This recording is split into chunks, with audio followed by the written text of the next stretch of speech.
would be your advice to the parents all over the world?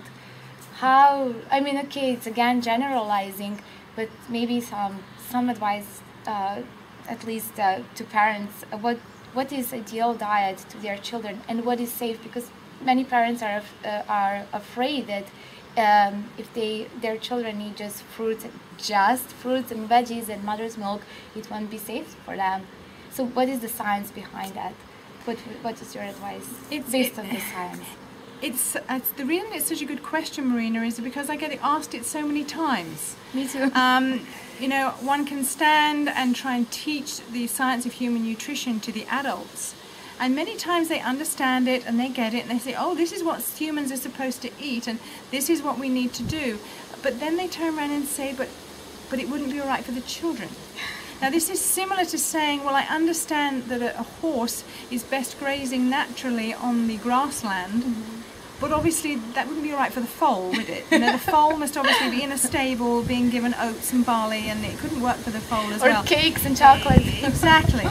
No, it is the same thing. What we have to bear in mind with children, and I think this is a very poignant point, is that there is a big difference between trying to convert a child from a standard diet to a raw vegan diet, as opposed to a child who has never known anything but a raw vegan diet. That approach is definitely different. Not in terms of the nutrition and what the child needs, but we need to bear in mind that the food nutrition is not the only part of that child that we need to cherish and care for. We need to be concerned for their emotional state, their psyche, and their social interaction with their peers and other children.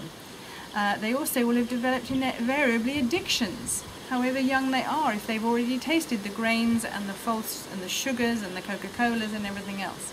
So the diet stays the same. It is exactly the same as the diet for an adult, except it is in smaller quantities. Having said that, I'm not referring to babe in arms, I'm not referring to tiny toddlers, I'm talking about children from, say, 5 years old up.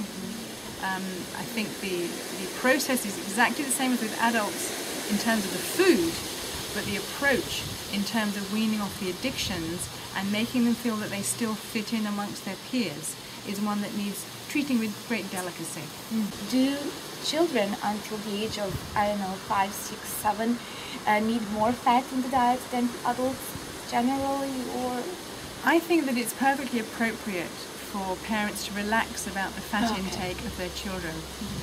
Fat is in fact vitally important, fatty acids, for the development of their anatomy, not least of which is their neurological system.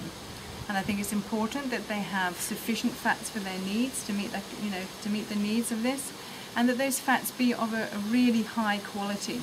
In other words, raw plant fats. Children are innately designed to consume a higher percentage of fat than adults, as there is a higher percentage of fat in breast milk than there is in fruit. Breast milk being the natural source of carbohydrates for infants and children, and fruit being the natural source of carbohydrates for adults. And it's shown in the breast milk by its very presence of higher fat that that is a perfectly appropriate intake for a child. I also think that you will find with young children that the combinations of foods aren't as much of a problem as they are for someone older. I have to say though too that I think that if many of us hadn't had such an unhealthy dietary upbringing, we would also tolerate combinations a lot better than we do. But for a child, certainly to mix a fruit, for example, with a nut would be far less of an inappropriate combination than it would be for many adults.